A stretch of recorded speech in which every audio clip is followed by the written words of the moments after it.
ইনশাআল্লাহ প্রবাসী বাংলাদেশিরা এবারে ভোট দিবেন এবং ভোটের পদ্ধতি হবে পোস্টাল ব্যালট।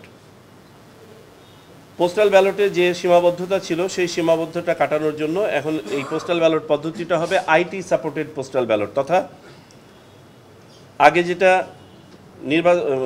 একজন ভোটারকে রিটার্নিং অফিসারের কাছে ফিজিক্যালি আবেদন করতে হতো একটা পোস্টাল ব্যালটের জন্য, এটা একটা অনলাইন প্ল্যাটফর্মের মাধ্যমে এই আবেদনটা তারা করতে পারবেন নিজ নিজ অবস্থান থেকে।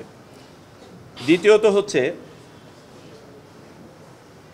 যে ব্যালটটা প্রেরণ করা হতো ভোটারের কাছে, এই ব্যালটটা প্রথমে রিটার্নিং অফিসারের কাছে যেত, তারপরে তিনি পাঠাতেন, ফলে সময় ক্ষেপণ হতো।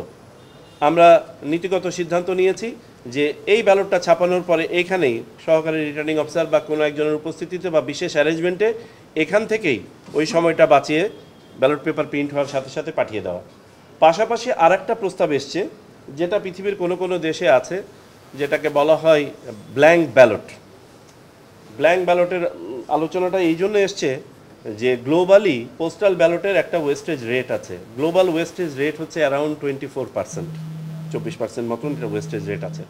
আমাদের মতো যাদের সুবিন্যস্ত এবং বিস্তৃত ডায়াসপোরা আছে তাদের জন্য এই ওয়েস্টেজ রেটটা আরও হাই অ্যাজ 50%। কিন্তু আমাদেরকে তো ব্যবস্থা করতে হবে।